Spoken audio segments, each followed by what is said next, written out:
with Mae Brussell, who for over 17 years has investigated and exposed political conspiracies worldwide. World Watchers International originates at KLRB, Carmel, California. Here's Mae. Good evening. This is Mae Brussell in Carmel, California, and this is broadcast number 483, March the 8th, 1981. I know that there are a lot of names thrown out on this broadcast within a 1 hour period of time, and a lot of you are long subscribers to the tapes and listeners to the broadcast. This has been a 9 years ongoing series. Some of you are new listeners. There's new subscribers all the time to the tapes, new tapes going overseas to Norway now, Nova Scotia, and other countries. I try to keep the pace similar every week with the same tempo and using new names, and even if they are difficult for you to understand, I don't expect you to remember all of these names of the interlocking links. The main tone that you get from listening 1 week or 2 weeks or 1 year or 2 years is that something is happening and that there are crimes being committed that are not investigated by the authorities, that the media puts out pieces of information but doesn't make the connecting links.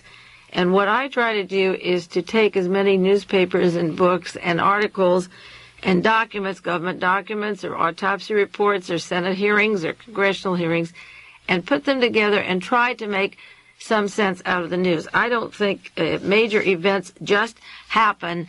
There is a group of events that precedes it. There are these events that come and follow each other that I believe are purposely set up by individuals at specific times and places and meeting places, and there's a tacit agreement among certain persons that these events will take place, and they do in fact take place.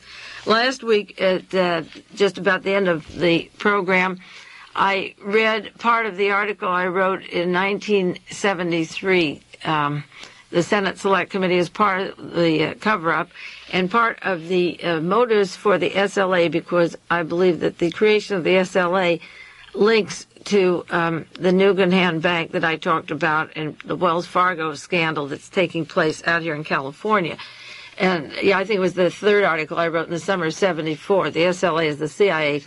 That I read the motives for William Colby of the Phoenix program in Southeast Asia, setting up the SLA here in California. Shana Alexander wrote a book on Patty Hearst's trial she attended every day called Anyone's Daughter. And in that book, she wrote about some of the theories of conspiracy around SLA. And she said in the book, how far is far out? Who's crazy now? There's talk about Donald DeFreeze working for the CIA to discredit blacks and left-wingers and so forth.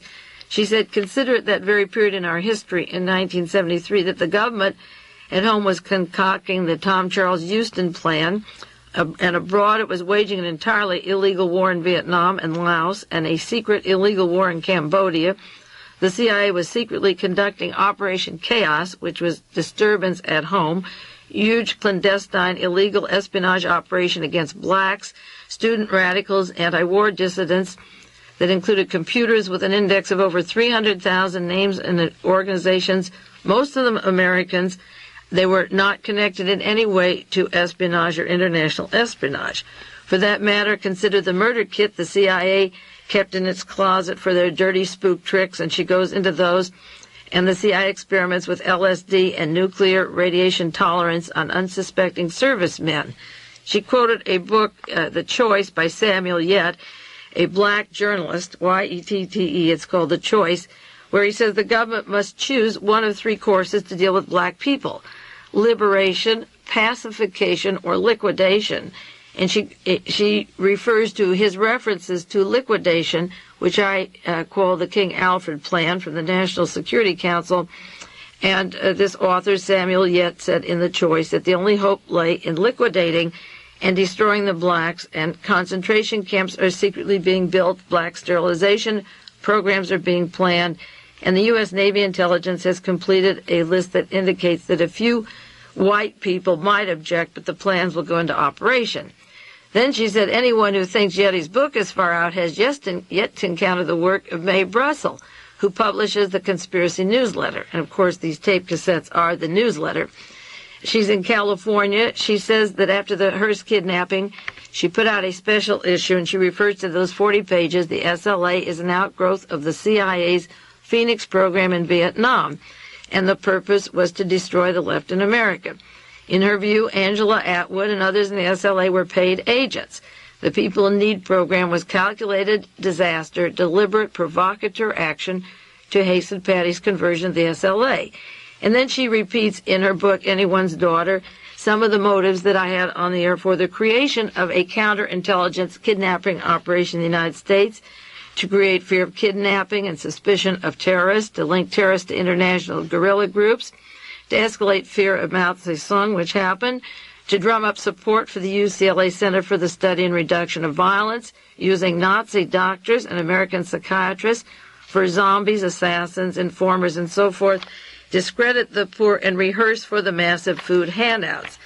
Then she said Miss Brussell believes that the true aim of the United States government is to set up a police state and impose martial law, and to that end, the CIA invents, staffs, and funds organizations like the SLA and sets up these events like the murder of Dr. Foster and the kidnapping of Patty Hearst, and even arranged their cremation in Los Angeles.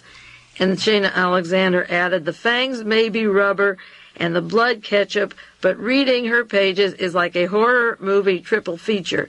Your back of your neck prickles nonetheless.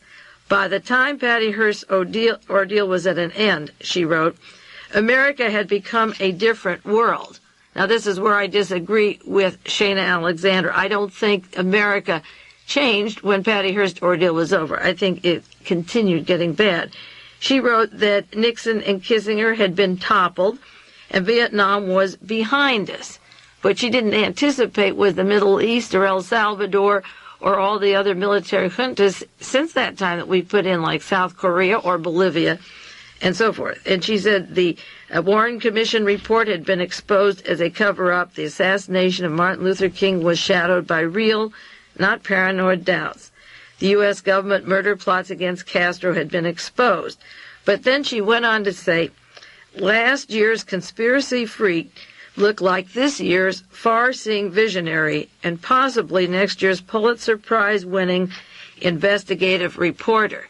So while she thought that everything in this country was safe once Nixon and Kissinger were out and Patty Hearst was home, she did say that those people that see conspiracy in these events may turn out to be right after all. And I think she missed the point that we could sit back and relax. And even Shane Alexander went to New York to cover the Jean Harris, Dr. Tannauer, the trial for murdering Dr. Tannauer.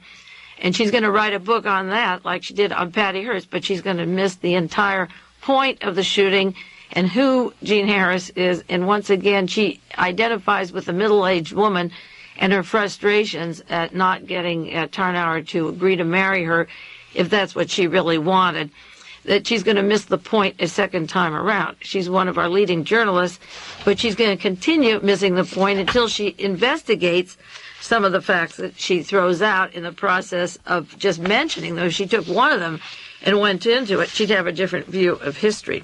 I've been talking about bank failures and missing money, and I'll do a lot of that in the next few weeks. But last week, I just want to mention there was a computer foul-up of trillions of dollars in Chicago. The Federal Reserve Bank of Chicago was tied up Monday, Tuesday, and Wednesday, and the transfer of trillions of dollars between the banks across the country were tied up for 3 days. Of course, the implications are tremendous if this should happen again or for a longer period of time. And speaking of the very thing I was afraid of when Patty Hearst was kidnapped and the Operation Chaos, Ronald Reagan has asked the military to go into uniforms now. There's an article this week. All military men at the Department of Defense are to wear their uniforms in the courtyard ceremonies. The Navy will wear their uniforms. Officers and enlisted men in Washington, starting May the 1st, are to be in uniform. The Air Force will have guidelines encouraging them to wear uniforms as real and good military men. The Army Chief of Staff and so forth were told during the inauguration they would be expected to be wearing uniforms in Washington. So starting May the 1st, you will see the Army out in uniform and no longer in the civilian clothes they've been wearing for a while. And Ronald Reagan, as president, chose Mr. Caspar Weinberger as Secretary of Defense. And an article in the Washington Post, Weinberger, in his first message to Congress, said, "My mission is to rearm America. You have the arms, you have the uniforms, and they'll cook up the war." Another sad article about El Salvador, and there's so many of them. New York Times, John Cruzden, it says, U.S. returns illegal immigrants who are fleeing the Salvador war. We will take immigrants who come from a country that is to the left to show how bad their government is, but when they flee fascism, they get sent home. An article by Maxine Cheshire, she always has good ones. I want to update one. She said that Mr. Fratriano is writing a book on Frank Sinatra. Frank Sinatra tried to kill the idea of the movie of his book that came out, and out of vengeance, he's going to write an entire book on Frank Sinatra and the political shenanigans and the mob links of Sinatra, and also how Sinatra was close to George Bush and asked to be part of the CIA to help the CIA. I believe that Sinatra, along with his friend Giacomo and Rosselli, were always part of the CIA, but he wants to be acknowledged as a very important, pivotal person in the CIA. So she wrote this week that Fratriano, if he lives long enough, will get a book out on Sinatra. Meanwhile, Sinatra is building a San Simeon type of castle in Las Vegas, $30 million home with 60 rooms, airstrip, 2 Olympic-sized pools, and he's to move to Las Vegas and have his headquarters there, which is what he always wanted. An article in the New York Times, Bay of Pig veteran is convicted of not paying $2 million in taxes. Miami, a Bay of Pigs veteran who owns a beauty parlor didn't pay $2 million on his income. His income was more than $7 million. And this particular Bay of Pigs veteran, Jose Madara Alvaro Cruz, 42 years old, was in court because he owed $2 million in taxes. The New York Times article said that Mr. Alvaro had earned the money but didn't say how. You might guess how, and wouldn't you think the federal agents would want to know how he made $7 million in a beauty parlor, probably for one curl job. So he's going to pay $2 million taxes on a $7 million income. There's a picture in the San Francisco Chronicle of a Chicago family portrait taken recently of all the top bosses of organized crime sitting in the Chicago restaurant, the Chicago Underworld. The reason it was printed was that they're investigating a clampdown on sports betting activity, and of course that will go into the Wells Fargo activity. Carlos Marcello's got a deportation order. He got one in 1953, and the Associated Press said the court order moves a little slowly. He's still involved with the Bry Lab investigation that Jimmy Carter started, and Marcello can't be deported if he has to answer the other charge. But they went on to say that he's getting to be an old man. He's in his 70s, and the last time he was deported was by Attorney General Robert Kennedy, who had him flown to Guatemala.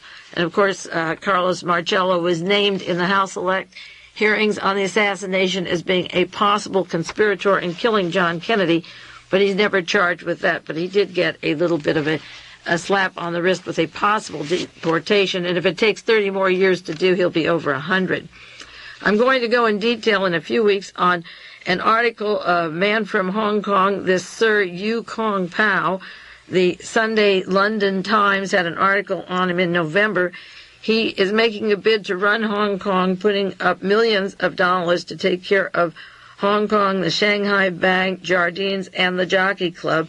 He's a multi-billionaire, supposed to be the richest shipper in the world. He's the gentleman that put up $50,000 towards Ronald Reagan's inauguration and was at the party in Washington. He's just beginning to surface, and I haven't seen his name in very many books through the years, even though he suddenly became the richest shipbuilder in the world. We hear of Daniel Ludwig and Onassis and the Greek shipbuilders. I got a letter this week from a person asking me a lot of questions. I won't answer all of them, maybe one a week. But he said, most of us believe that former SS General Heinrich Himmler poisoned himself and died. But he is alive and well with a new disguise and name. He has perfected his final solution to include blacks as well as Jewish comedians. Who is he today? I don't know who Himmler is today. I've heard that he was alive. When I was in New York doing a lot of radio shows with Bob Fass, a German used to call on the air every time I started talking about Nazis, and somebody told me that he was a journalist that had come to this country and was hired by a major newspaper syndicate and was a writer in New York City. Those of you that study Nazis who listen to this show or take the tapes might do some research on Himmler and different books to see where you think Himmler went. I got out The Rise and Fall of the Third Reich, History of Nazi Germany by William Shire, and at the very end of the book, he has last two pages, on page 1141, a brief epilogue. He tells how Heinrich Himmler walked around from May the 6th until May 21st, or the 23rd, and was picked up by the British. Two British picked him up, that he had shaved his mustache, had a black patch over his eye, and when the British Army captain went to him, he took a vial of potassium cyanide that was in his mouth. Now, I wonder where he is buried. If the British had him, they must have a burial site. Who saw him? Who identified the body? That is all that I know. You may look in your books and see what stories you have about Himmler escaping from Germany, but this certainly isn't a definitive study. Page 1100, by the time you get through that book, the next to last page, he just has two sentences that Himmler took the cyanide and died.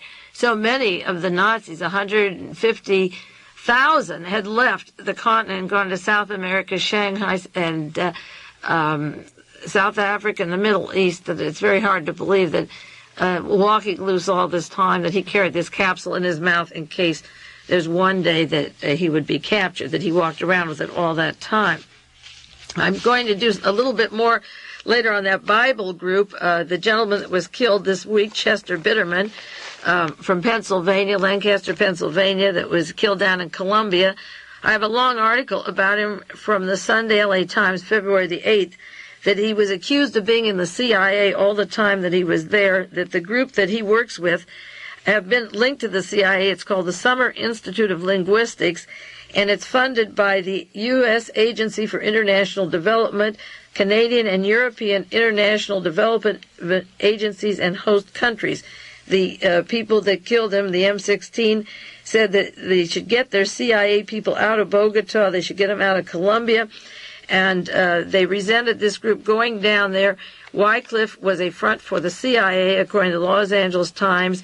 And the claim is that their workers have destroyed the cultures and the people and tried to take indigenous people and proselytize them and break up any organization they have to maintain their own culture. His mother, Mary Bitterman, said, God makes no mistakes. It was God's will that he die. And I'm sure that the American Summer Institute of Linguistics will make another John Birch out of him, the South American John Birch, and he can become a hero. The family didn't expect him to live, but the money came from AID, among other things, which is known to be a CIA organization. In Utah, they convicted Joseph Paul Franklin of the murder of two black men, and they've asked immediately for the death penalty. A woman that was married to Joseph Paul Franklin, or his girlfriend, said that he was linked to heavily funded organizations in the United States and had companions. And I have many reasons to be against the death penalty, but one of the main reasons is that if the brainwashing wears off and you find out who gives this person money to travel to Kentucky and New York and Utah and all over the South, you would get a better view of who is doing these racist killings.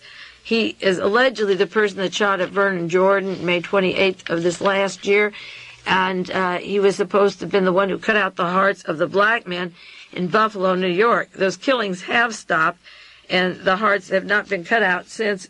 He got around to a lot of places, had a lot of money, was in Oklahoma City and Buffalo, New York, and all over the South. And as I say, his wife had said that, or his former girlfriend had said that he was heavily funded by powerful organizations. And if he gets the death penalty, of course, the truth will go with him. The long article in the Washington Post, Sunday, March the 1st, Paul Laxalt, to understand Ronald Reagan, meet his closest friend in the Senate. Now, I've done many broadcasts or discussions of Paul Laxalt, and I'll get back to this article for those of you who don't get the Washington Post, but in case you can get to a library in the meantime, you may want to read it. Laxalt is the fellow that worked with the Howard Hughes organization, the CIA, the FBI, was the selected so-called president by the Summa Corporation, the Hughes people, and the CIA. But instead of running for president, he's the liaison of the Congress to Ronald Reagan, and he was with Ronald Reagan throughout the entire campaign, running his campaign. There was a death this week of Jerry Landauer, 49 years old. He died of that very well-known disease called apparent heart attack. He won an award as a winning reporter. He worked for the Wall Street Journal and Washington Post. He worked for the New York Times. In August of '73, he broke the story to the Justice Department that they were investigating Spiro Agnew in connection with bribes and fraudulent tax returns. This forced Agnew to resign October the 10th, 1973, just a few months later. Well, Jerry Landauer just dropped dead this week. He was taken to George Washington University Hospital and described as a heart attack, and he was dead. One of the few journalists that really stayed with the story and got the story out and got Agnew out of office. He's passed away, age 49. Another article about the Argentine police raid the Human Rights Office. They seized the leading activists. The raids were the first crackdown since the Reagan administration took office, and now they figured that the abuses would occur again, that Ronald Reagan has recognized Chile and the junta in El Salvador, and the Argentine people could sweep in and take all of the papers and offices and the organization work of the civil rights people. And they're beginning the arrests and disappearances. In the last couple of years, there were 10,000 people that disappeared, and with Reagan in office, they feel clean to do these things. This is why I say somebody like Shane Alexander is a little naive, just use the word naive, to believe that when Vietnam was over and Kissinger and Nixon were out of power, that we could sit back and relax. The very things that I was writing about in 1973 and 74 that I saw coming down are what we're getting now. The reason you didn't get them sooner was because of Watergate and the transition and using Jimmy Carter after Watergate for this group to build up their muscle. There's a book by Donald Freed I don't think I mentioned on the program with Fred Landis called Death in Washington, The Murder of Orlando Letelier. You should get this book, published by Lawrence Hill and Company, and because it links to the Alpha 66 group and the trained assassins that have been successful in Indonesia, Iran, Guatemala, Brazil, and the Chilean fascists, and how they killed Sandra Moffat and Letelier in Washington, D.C. Because the same Alpha 66 that did these murders are pushing Ronald Reagan right now to make war in Cuba, and I have articles that they're pressing him for war in Cuba to kill Fidel Castro and get going. They're ready to get back to Cuba. There's one article in Spotlight that always eggs this kind of conversation on. It's a far-right newspaper magazine. It says, on January the 16th, the FBI caught 7 anti-Castro Cubans sending some more explosive devices into Cuba. The Alpha 66 is well organized inside of Cuba, and they're saying to Ronald Reagan, all we can hope for is that President Reagan will call off the dogs and let us get down to the business of getting rid of Castro and the Soviets. The Alpha 66, with headquarters in New Jersey and Florida and all over the world, are ready to get into Cuba. There were several deaths in the Bay Area, many of them in the last week or so, and I will update some of these for you on other programs, but I'm going to pass them over now, maybe 3 weeks from now or so, just run down 30 or 40 of some of the most important deaths that we should have followed in the last month. One other article about Frank Sinatra. He's teamed up with a man named Helmsley, Mr. Helmsley, who he wants to build a sound studio motion picture projector in New York City, a place for making movies between 61st to 66th Street. It's now owned by the New York Times, and they want to take part of the 93-acre Penn Central Railroad yards. This man is a multimillionaire from Argentina that would put up billions of dollars for Frank Sinatra. His name is Harry Helmsley, Helmsley, the town's richest real estate mogul, with millions of dollars and connections down to Argentina, and Sinatra wants him to help him build this film studio. So Sinatra is really in power today with a lot of money behind him. One other death, or a couple of them. A bank official slain with a carving knife. This is in Philadelphia. A bank official from the Elegant Society Hill section, the daughter of Arthur Gherkin, a longtime executive. She's a Philadelphia National Bank vice president. Nothing was disturbed and no robbery. And I mention this because there are many Philadelphia connections coming out now between the Alpha 66, the New Jersey group, Turple, Corcola, various assassination teams, and Philadelphia connections out to China Lake and to California, and the taking of weapons from the armory and sending them to Libya and around the world linked to the CIA. And there's a lot of money being taken from banks and a lot of accidents and murders involving bank officials.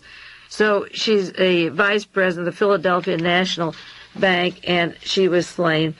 And finally, this week they exhumed that body of John Spankelink to see if he was murdered before he went into the electric chair. And by looking at a body that was dead 2 years, Mr. Thomas Noguchi said no, he hadn't been murdered in advance.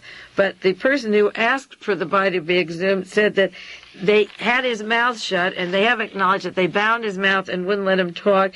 And what he wanted to reveal and wasn't allowed to reveal was his last statement about the involvement of drug abuses in Florida and his information about organized crime. I only read that in one article. It was a UPI story, but only one paper carried the sentence about the organized crime and what he knew about the crime and why he was drugged and beaten and his mouth gagged. They had towels in his mouth when he went to the electric chair so that he couldn't, even at that time, say anything about the connections. And one other death I do want to discuss is John Lennon's. There's a whole issue of a magazine, Volume 1, Section 1, and I'll have the address on printed sheets if you want it, or I can give it to you now. The magazine is called The Legend of John Lennon Conspiracy ? And it's about John Lennon's comeback. Was it a threat to the CIA? What the FBI is hiding from John Lennon's murder? The secret world of Mark David Chapman? The secret message revealed, was he killed because of it? And can we get this information from the FBI? They said you'll have to get a court order. They compare the locking up of the information on Lennon as tight as the John Kennedy assassination. The address is SJ Publication, 2470 Lemaine Avenue, Lemoine Avenue, Fort Lee, New Jersey, 07024.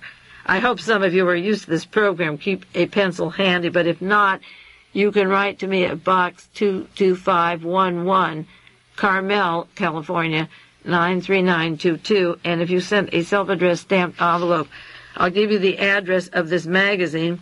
They have a whole team in New York City investigating, a former homicide investigator and a group of people working on the gangland slaying of John Lennon and asking very important questions and trying to find out more about Chapman and the belief that the CIA and the FBI were behind that murder. So there is some progress being made. It took years for people to get in their heads the idea that there was a conspiracy in the John Kennedy assassination or Martin Luther King or Robert Kennedy or Malcolm X. But now the familiarity of that so-called lone assassin, the crazy one, is wearing thin, and the cover story doesn't wash as well, and more people are seriously getting into this. So this is an article, a whole magazine, actually 60 pages, on the possible conspiracy and the reasons for silencing John Lennon and the official stories of why they're silencing it. Well, that's an update of some of the stories on the news. In the second half, I'm going to continue unraveling some of the pieces of the puzzle that I've been talking about the last few weeks about several banks, and they're missing millions of dollars, and spend 30 minutes just on that subject again to keep you up on that. In the meantime, we'll take a 1-minute break, and then we'll get back to that subject. This concludes the first half of World Watchers International with Mae Brussell. We will return with the second half after a brief pause.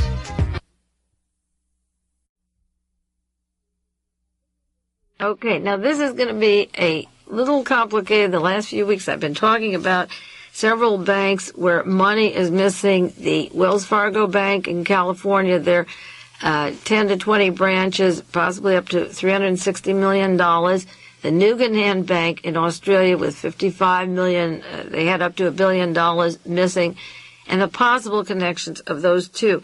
And I'm going to repeat certain parts on the Nugan Bank in Australia that I did a while back on this program because there are new listeners, and for those of you that already know the material, you can bear with me because once in a while I think we have to backtrack and give more background on what Nugan Bank is than just to give the name, because when I did the program at the time, it wasn't as important to make certain connections, it was to me, as it is now with the Wells Fargo situation taking place.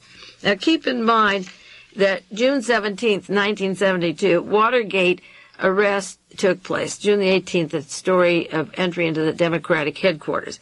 And at that time, very few names were familiar. There were 5 men arrested in the Democratic headquarters, and there were 2, G. Gordon Liddy and E. Howard Hunt, out in the hall with walkie-talkies.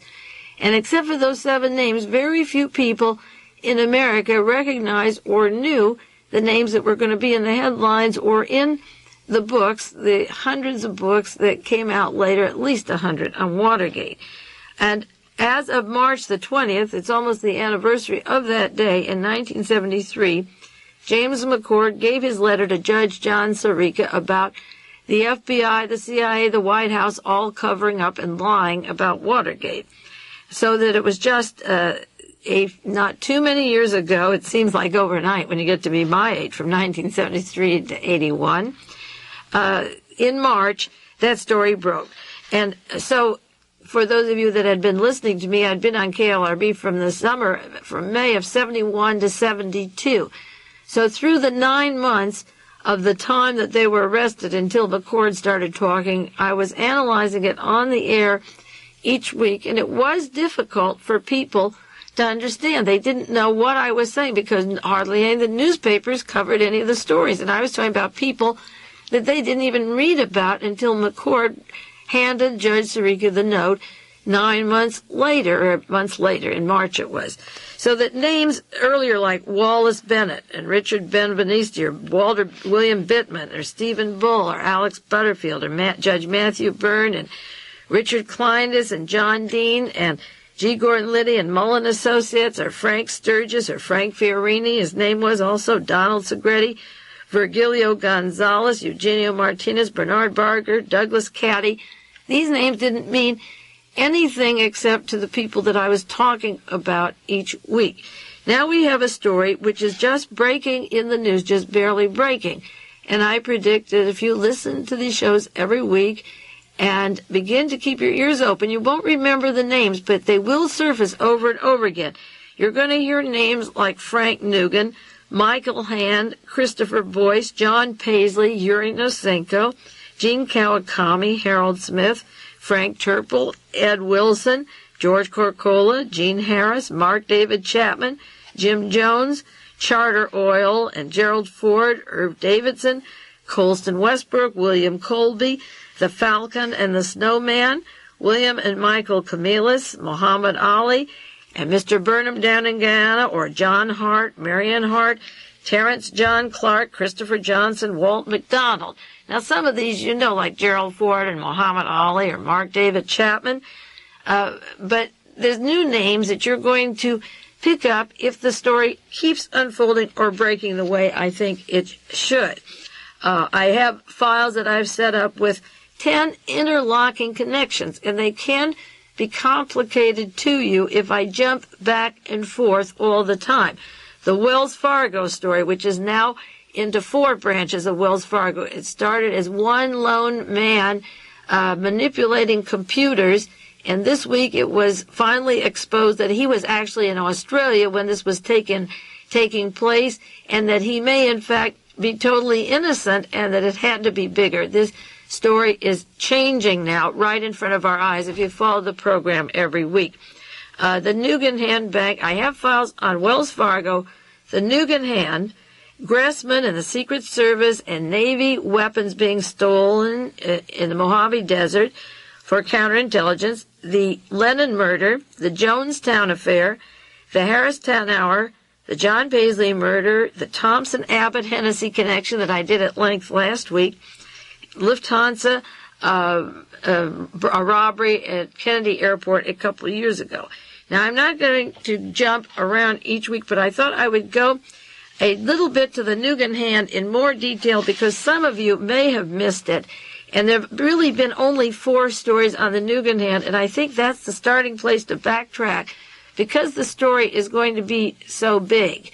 I think that I should go back again and do a little bit more with you as a framework, and then each week take a half hour on those other interlocking areas, keep an update on the news for 1 half hour, and then another half hour update this story. Now, so far, I only have 4 articles on the Nugan Hand Bank. One, August the 31st in the London Times, the bank, the CIA, heroin and murder. Another from the Globe, November the 4th, slang links the CIA to a drug ring. Another in Maxine Cheshire in the Washington Post, missing millions, mystery death, tie to Carter folks, the murdered bankers' White House connections. And then finally, the Joe Volt story I did on this program, bank failure stuns ex-CIA and military men. Now, the Nugan Hand Bank, the London Times story, goes into a warrant out for the arrest of a Terrence Clark. He's wanted for murder for killing a Mr. and Mrs. Wilson who were involved with the bank failure. They were killed in Victoria, Australia, 2 months after their bodies were found 2 months after they were dead. There are other deaths, at least 12 deaths related to this story, according to the London Times. One, a Christopher Johnson in Great Britain, where his hands were cut off and he was in the bottom of a quarry, and 4 other countries that they're looking for deaths linked to this bank, the Nugan Hand Bank. It was a bank that was for heroin trade. It was for the CIA. It was set up by the CIA. And John Paisley, a man who was fished out of Chesapeake Bay in Maryland in September 1978, was murdered.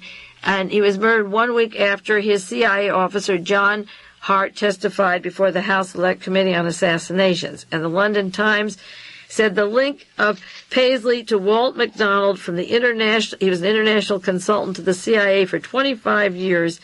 Evidently, the money for CIA activities and counterintelligence came from Nugan Hand, and John Paisley's wife, Marianne, was one of the financiers or bankers for CIA money. And so the London Times ran a story on various murders, including a picture of John Paisley, which was very courageous of them, and an item about their branches in Hong Kong, and an admiral, Admiral Earl Yates, the bank's first president, and their offices in Hawaii, and the various people in Taiwan and their connections to Air America and the drug market and their Manila consultants and so forth. So the London Times had connections of the CIA, of murders, of another peer disappearing, a British peer, and it covered pretty much of the globe and a lot of deaths that took place in conjunction with this bank folding up in 1979. And Maxine Cheshire wrote some more about Admiral Yates in her article, and she said that this involved a fundraising also when Jimmy Carter was in office. Now, I believe Carter covered up Jonestown because I believe money from Nugan Hand went in 1973 to London and Germany and down to Jonestown. And John Golden, a roommate friend of Hamilton Jordan, took a Nugan, was the go-between between Nugan Hand, and took Mr. Nugan, Frank Nugan, to see Jimmy Carter. And right after that, he was murdered, and he had been to see Carter in the White House. But I'm sure it had to do more with the CIA in general than Jimmy Carter in particular. Also, they wanted to set up headquarters in Panama with Torrijos, which is where Hamilton Jordan took the Shah of Iran, and Jim Jones had banks in Panama, and I'm sure that the funding of the Nugan Hand office in Panama would coincide with the money that Jim Jones had in Panama at the time. So the Washington Post covered stories, and at the time that Yuri Nosenko's name came up before the House Select Committee on Assassinations, I was linking him to John Paisley and the CIA and operations in the Soviet Union that he had to leave as soon as Oswald came to this country because he was his CIA case officer in the Soviet Union and had to get to this country as quickly as possible and get out so that he wouldn't be linked to the assassination and they wouldn't hold him. He had to get out as a double agent, allegedly a KGB officer who actually was working for the CIA. I did many tapes back in 1979, just at this time, on John Paisley missing and his relationships to the Defense Department, to Mary Ann Paisley being a more than a contract employee, to John Hart and Catherine Hart, also handling funds for clandestine operations overseas, and mentioning various cities that they were involved in. And if you want to send a self-addressed stamped envelope, I'll give you the numbers or the sheets of these connections that I was making at the time of Yuri Nosenko, John Paisley, whose photograph was then in the London Times in regard to the Nugan Hand Bank. I covered a lot of material for many weeks on the John Kennedy assassination linked to the Nugan Hand Bank. Now, this last week, Mr. Bush was, according to the Washington Post, was keeping a low profile. An article, Low Profile, Bush Gaining Reagan's Trust. Now, I believe that these banking scandals could get Ronald Reagan out of office if they can't put a plug in the stories, if they all come gushing out. And I think the low profile of Bush as director of the CIA is totally necessary because only the former director of the CIA could actually put the lid on what is happening, and it may be too much for President Ronald Reagan to take. And I notice that Mr. Bush is just staying totally out of the picture, but I bet he's ready to pounce in at any time. Just as Agnew was out within a few months, I could see Ronald Reagan being forced out. New Solidarity has an article, Is the FBI Pushing the Reagan-Gate Scandals? And it refers to, in quotes, such sewer pipe information such as Mother Jones and the Zodiac News. They're totally wrong. The FBI isn't pushing the Reagan-Gate scandal. The scandals are coming out because there were crimes committed. There was money taken from our tax-paying money, as I said before, going into the Nugan Hand Bank that was put into heroin traffic, that was put into counterintelligence, tied in to major banks, one bank that could be on the brink of collapse. And people have enough problems just making a go of what they have today, much less having their savings in banks that could collapse because the CIA has funneled the money out of those banks for counterintelligence operations. There was one article, Night News Service this week, the FBI probes exiles tied to slayings. And this has several wealthy Salvadorian exiles living in Miami, and they're checking their record. They have no arrests so far, but they're sending weapons to the rightist forces in El Salvador, and a military intelligence officer that says Ronald Reagan favors a military coup in his country and that weapons are going in there. And I said last week that Hennessy, Abbott, Thompson story in San Francisco and Canada has to do with sending weapons to El Salvador, and also these far right-wing groups are taking this money and sending it down through the narcotics traffic and the CIA to El Salvador. And when the FBI began to investigate the Nugan Hand Bank in Australia, because it was not an Australian bank, it's an American bank with espionage money diverted and all the papers missing on the banking, they're going to tie into the Miami far right-wing Salvador group, and Ronald Reagan is giving them the impression he's favoring a military junta. Now, it may be that they'll have to force the junta to stop the information of the flow of weapons linked to these bank connections. That's a possibility. But as they get into the story, as I say, of the murder of Valerie McDonald and the murders in the Bay Area, and that Phyllis Thompson and the Canadian government having John Abbott and all of those papers there, they're going to find the far right wing funding El Salvador, and they're going to have to step in some way, because this net is going to bring in these people who are illegally funding the far right wing, but at the same time they're using what are so-called legal methods. They're using establishment banks such as Wells Fargo or CIA banks to do it when they're not supposed to be doing it. Last week, I talked on the program about the Wells Fargo case, about Jeff Girth having a front page story in the New York Times saying embezzling case at the Wells Fargo is a mistake of the computer of one man. And I called Jeff and said, hey, you know better than that. And the LA Times said it's a simple plan. This is Wells Fargo, victim of a simple plan. That was the front page of the LA Times and New York Times last week. Well, we're together, and it's 1 week later, and these are the headlines coming out of Los Angeles.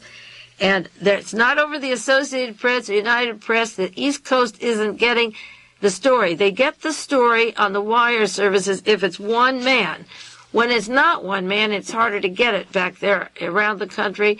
I talked to Sherman Skolnick in Chicago today. He isn't getting any Wells Fargo stories at all.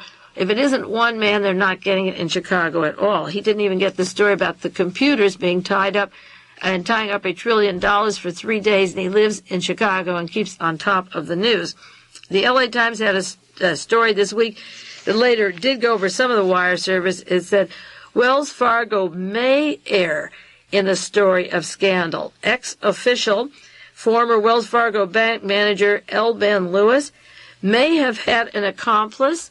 They may have found a new way past security, or he may be innocent. I called the writer Robert Welkos in Los Angeles, and the article goes on that Mohammed Ali was in Australia with Lewis at the time that the manipulations were going on at the bank, so they couldn't have even happened.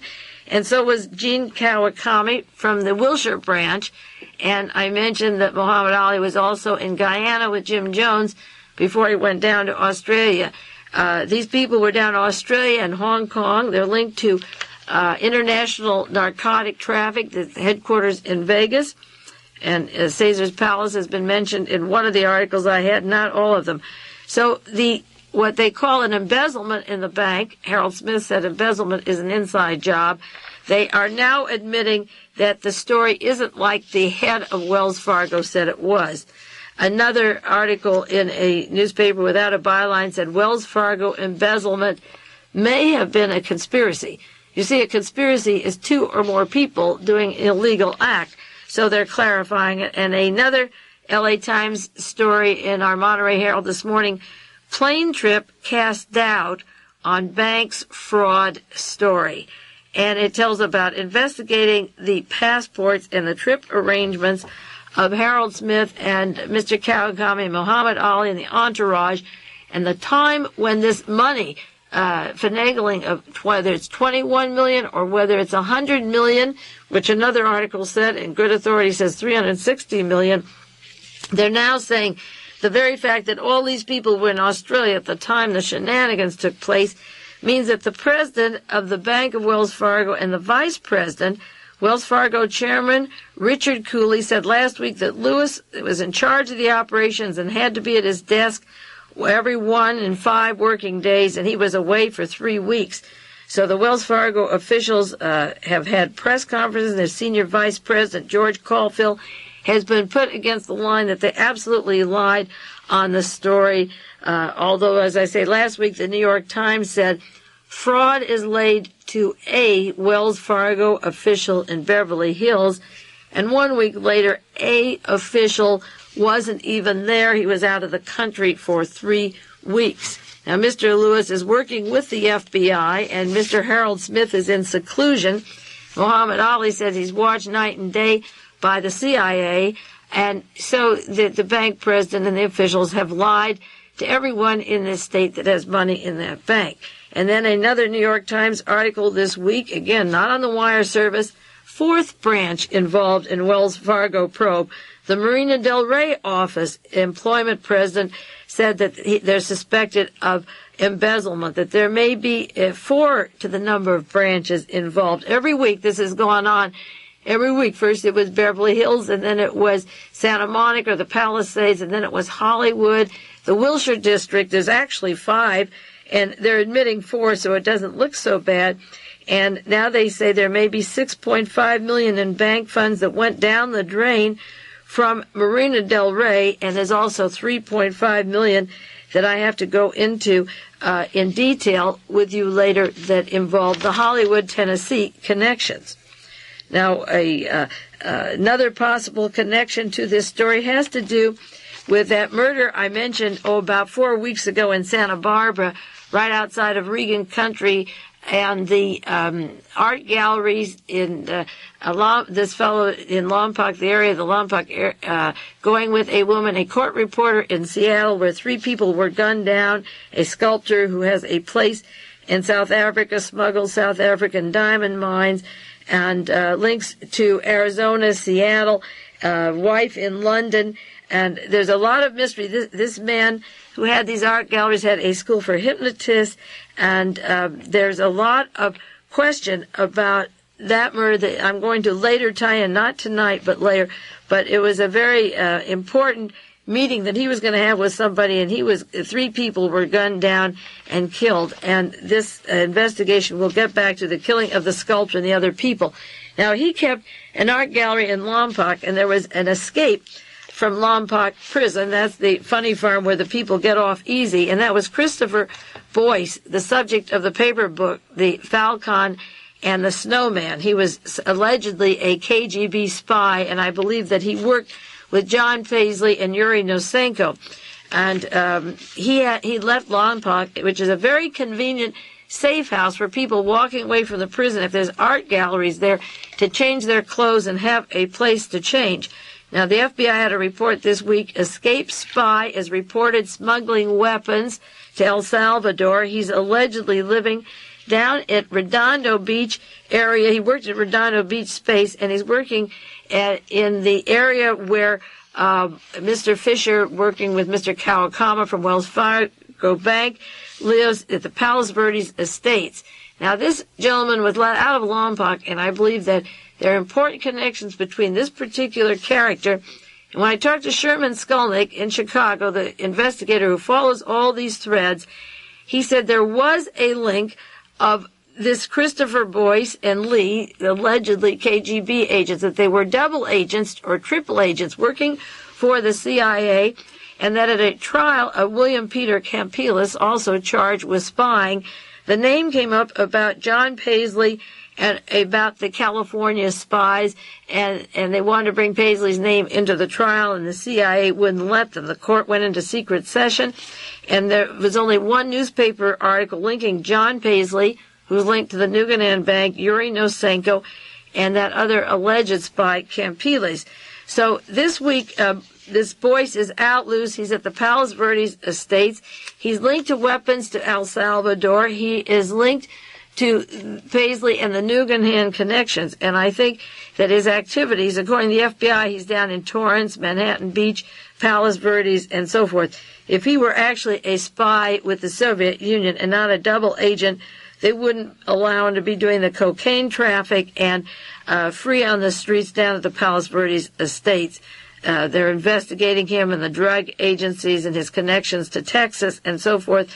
He's linked to a large narcotic operation that has a base in the Australian Nugan Bank, and I believe that they let him out to cover certain bases, and it would be interesting to know if when he leaves Lompoc, if he went to that art gallery that was a safe house, because the South African, London, Seattle connections of that art gallery, the triple murder, I've been suspect of it for a long time, but certain cities on the map are overlapping. They're not conclusive, but they're overlapping, and there's just too many to say they're coincidences, and there's too many loose ends in the news right now. Now, one thing Harold Smith said was that the Wells Fargo scandal involves the Japanese mafia, and the Nugan Bank articles have pictures of William Colby of the CIA. Well, at the time that the subject came out about Billy Carter being a lobbyist, there were articles in the Associated Press, United Press, that William Colby was a lobbyist after he was the director for Central Intelligence. He was the lobbyist in Tokyo called the Political Public Relations Center in Tokyo, and he was living in Tokyo all the time that this alleged Japanese mafia was working with CIA money from both the Nugan Bank, and Harold Smith says it's linked to the Japanese mafia. The L.A. Times' Robert Jackson had a story about William Colby, former CIA director William Colby, being a lobbyist when he left the CIA and working in Tokyo with Japanese firms as a foreign lobbyist. And also among the list of lobbyists is Joseph Blatchford. He was director of the Peace Corps in El Salvador, and then he was part of the CIA operation that met 17 of the basketball team that came out of Georgetown that were part of the assassination goon squad at Jonestown. Blatchford of the CIA became the attorney for those people. They've never been investigated or charged with murder, but he's another lobbyist, both for El Salvador. He worked for the government of El Salvador. How convenient. Worked with the Jonestown people and the CIA. And this use of the CIA to recycle, like I say every week, the money from these various gun-running operations, cocaine, CIA banks, and funding institutions such as Jonestown, I believe have to be folding out in the next weeks or months to come. If the right reporters get on this and do the maps and the charting that I've been doing, and if I have time to send out to them, I think you'll see the connections. Remember, after Jonestown fell down and was not occupied again, Billy Graham's son was to bring Laotian CIA people over to Guyana. And what a perfect place to train assassins for Southeast Asia or all of Asia. If the Japanese mafia needed assassins, just as Jonestown was a center for training assassination teams for around the world of English-speaking American people that could wipe out and train them for shooting and so forth, Laotians brought in by Billy Graham's son could be trained quietly in Jonestown. They don't speak any Spanish. They don't speak any English. There's no way to get out of the place. They could be brought over, trained, brainwashed, and then sent out all over Asia as part of the Japanese mafia to wipe out the people that know anything. In the book, The Suicide Cult by Kilduff, there were dates of Jonestown being occupied in late 1973. The temple's money emerged. They had a newfound colony. Dan Phillips from Great Britain went with Jim Jones and the top leaders with a large sum of money. They had a draft for each person of $5,000 plus $600,000 from Barclays of Canada. A lot of this came from London and Germany. And it's in 1973 that the Nugan Bank got filled with money and opened up branches in these different places and was active in the CIA activity with William Colby and the various financiers of the CIA. So next week I'm going to do some more on the Wells Fargo and the Nugan if the news stories break. If not, I have enough to update you on stories about Wells Fargo connections and many murders in the Bay Area and arrests in the last week connected to this case. I have about 5 important ones to discuss with you, and we'll get to those next week. This is complicated, and you'll have to follow it each week, and if you miss it, get a cassette or a printed sheet, because it's a story like Watergate or the Kennedy assassination that's going to keep unfolding, and if you follow it each week with me, you'll see it more clearly in the news. And in the meantime, you keep reading those papers and keep up on these articles, and I'll be back with you next week. This is Mae Brussell in Carmel, California. This has been World Watchers International with noted conspiracy investigator Mae Brussell. This program originates from Carmel, California.